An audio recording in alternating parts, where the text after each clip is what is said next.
కేసీఆర్ గారు ఈరోజు మీరు తుంగతుర్తి నియోజకవర్గంలో వెలుగుపల్లి గ్రామానికి వచ్చి అక్కడ ఉన్నటువంటి పంట పొలాలను సందర్శించాలనుకుంటున్నారు. ఈ ఒక్క నాటకాలు బంద్ చేయరి. గత 10 ఏళ్లు మీరు ప్రభుత్వంలో ఉండి రాజశేఖర్ రెడ్డి గారి హయాంలో 9 కిలోమీటర్ల దూరం బయ్యన్న వాగు నుంచి కాల్వలు దోమితే ఈరోజు రుద్రమదేవి చెరువు ఏదైతే మీరు పంట పొలాలను సందర్శించాలనుకుంటున్నారో ఆ పంట పొలాల నుంచి 50 మీటర్ల దూరమే ఈ రుద్రమదేవి చెరువు ఉంది. దానికి రాజశేఖర రెడ్డి గారి ప్రభుత్వంలో 9 కిలోమీటర్లు 7 కిలోమీటర్ల కాల్వలు తోమి ప్రభుత్వం మారిన తర్వాత మీరు 10 ఏళ్ళ నుండి 2 కిలోమీటర్ల కాల్వను మీరు తోమలేని పరిస్థితికి వచ్చిర్రు.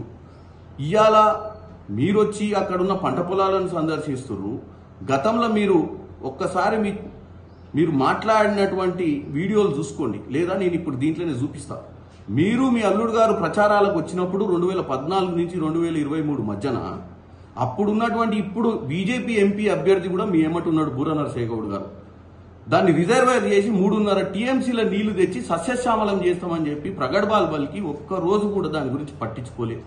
మీ పరిపాలన ఫామ్ హౌస్ కి అంకితమైంది. ప్రజలకు నిజంగానే చిత్తశుద్ధితోటి పరిపాలన అందించాలని, రైతుల సుఖ సంతోషాలుగా ఉండాలని ఆలోచన మీకు లేదు.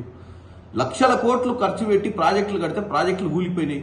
కొన్ని తక్కువ 5-6 కోట్లతోటి జరగాల్సిన పనులు జరిగి ఉంటే ఈ రోజు ఎన్నో ఊర్లు బాగుపడేటి. అవన్నీ పక్కన పెట్టి కమిషన్ల కోసం చేసిన మీ దందా ఈ రోజు మీ కుటుంబ సభ్యులు కూడా జైళ్ల పాలు కావాల్సి వస్తుంది మీరు చేసినటువంటి పనులకు.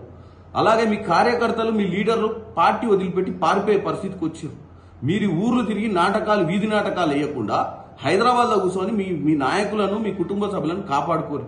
ప్రజలను తప్పుతో పట్టించే ప్రయత్నం చేయకండి కేసీఆర్ గారు, అలాగే హరీష్ రావు గారు, మీ మంత్రి జగదీశ్వర్ రెడ్డి గారు. ఈ నాటకాలు బంద్ చేయాలని కోరుకుంటున్నాను.